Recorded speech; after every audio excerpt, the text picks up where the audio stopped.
Il y a encore quelques mois, je regardais mon compte bancaire avec une boule au ventre. Malgré un salaire fixe d'environ 1 900 € par mois, j'avais vraiment pas l'impression d'avancer. Chaque mois, mon compte retombait à zéro et parfois même en dessous. Je me demandais où partait mon argent et parfois j'avais un peu l'impression de perdre le contrôle.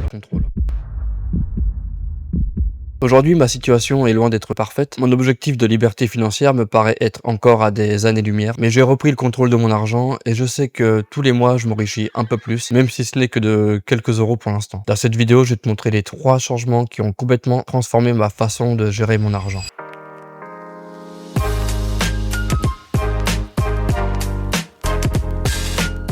J'ai toujours pensé que je gagnais simplement pas assez d'argent.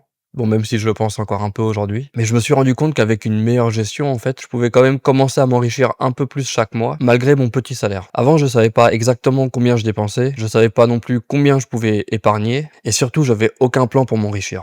Mon argent arrivait sur mon compte et repartait presque aussitôt. J'ai donc décidé de changer complètement ma manière de faire, et honnêtement, ça a été l'une des meilleures décisions que j'ai prises.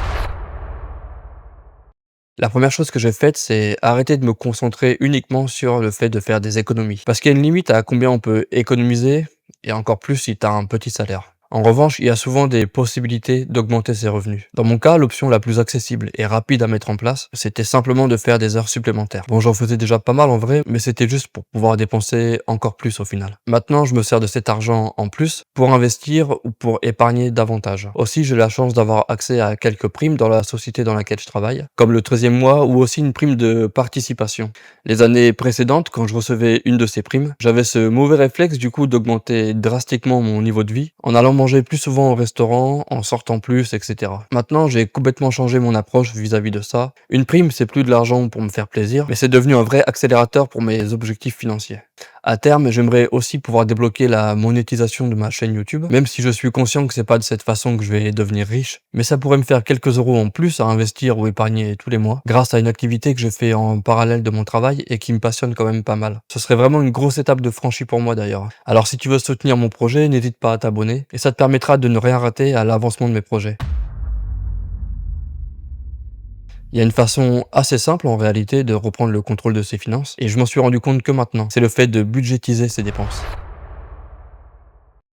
Budgétiser, ça m'a permis dans un premier temps de savoir combien je dépensais tous les mois, mais surtout combien je pouvais épargner en fait. Avant ça, je dépensais simplement tant qu'il restait de l'argent à dispo sur le compte. Parfois même il en restait plus, donc je finissais le mois dans le négatif. Pour établir un budget sans trop me priver non plus, ce que j'ai fait, c'est que j'ai épluché mon compte bancaire. J'ai fait l'addition de toutes mes charges fixes comme le loyer, l'électricité, etc. Ça me donne déjà une base. Ensuite, j'ai fait la moyenne de mes dépenses quotidiennes sur plusieurs mois en arrière. Ça m'a permis de me rendre compte, par exemple, que j'avais besoin de 100 € de carburant par mois et qu'avec 400 €, j'avais assez pour faire les courses tout le mois. Ensuite, j'ai fait la somme des charges fixes plus les dépenses. J'enlève ça de mon salaire et comme ça, je sais combien il me reste pour investir ou pour épargner. En épluchant mon compte justement pour établir un budget, ça m'a ouvert les yeux sur pas mal de petites dépenses inutiles et évitables. Des petites dépenses certes, mais qui, mises bout à bout, pouvaient parfois me coûter quelques centaines d'euros en plus. Ça m'a permis de faire un peu de ménage et de supprimer ces dépenses, qui au final m'empêchaient d'avancer vers mes objectifs financiers. Le troisième changement, et probablement celui qui a eu le plus d'impact mentalement pour moi, ça a été de m'attaquer à mes dettes. Aujourd'hui, en juin, il me reste encore environ 1 400 € à rembourser et j'avoue que ça me fait toujours un peu mal au cœur quand j'ouvre mon application bancaire et que je vois une case à moins 1 400 €. Parce que ce chiffre me rappelle qu'une partie de ce que je gagne maintenant est déjà utilisée pour rembourser ce que j'ai dépensé hier. En plus de ça, ce crédit me coûte 6% d'intérêt par an, mais plus concrètement, ça me fait 40 € par mois. 40 €, c'est assez peu en vrai, mais quand on commence à s'intéresser à l'investissement, on se rend compte que ces 40 € pourraient avoir une toute autre utilité. Je pourrais les investir tous les mois sur mon PEA, acheter des ETF et les faire travailler pour moi pour commencer à construire mon patrimoine. Au lieu de ça, pour l'instant, cet argent me sert à payer des intérêts. Et ça m'a fait prendre conscience d'une chose, c'est que chaque dette a un coût caché. Et c'est pas seulement l'argent qu'on doit rembourser, mais c'est aussi tout l'argent qu'on peut pas investir, tout l'argent qu'on peut pas épargner, et du coup toute la liberté financière qu'on repousse à plus tard.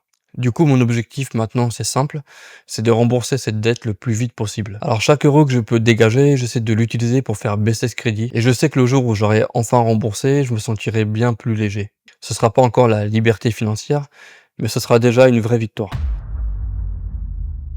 Au final, quand je repense à ces derniers mois, je me rends compte que le plus gros changement, finalement, il est pas financier. Le plus grand changement, il est mental. Je suis passé de quelqu'un qui subissait son argent à quelqu'un qui commence à le piloter vraiment. Aujourd'hui, je sais combien je dépense, je sais combien je peux investir, je sais combien je peux épargner et surtout, je sais exactement dans quelle direction je vais. J'ai pas encore un patrimoine financier énorme et je suis encore très loin de la liberté financière. Mais pour la première fois depuis longtemps, j'ai vraiment l'impression de construire quelque chose. Et finalement, reprendre le contrôle de ses finances, c'est pas devenir millionnaire du jour au lendemain. C'est simplement reprendre le pouvoir sur son argent, arrêter de vivre au hasard et faire en sorte que chaque euro ait un objectif. Parce qu'au bout du compte, la liberté financière, c'est pas un événement, mais c'est un processus. Et aujourd'hui, j'ai l'impression d'avoir enfin commencé le mien. Si toi aussi tu essaies de reprendre le contrôle de tes finances, dis-moi en commentaire quelle est la première chose que tu vas mettre en place. Et si tu veux suivre mon parcours vers la liberté financière, n'hésite pas à t'abonner parce qu'on est encore qu'au début de l'aventure.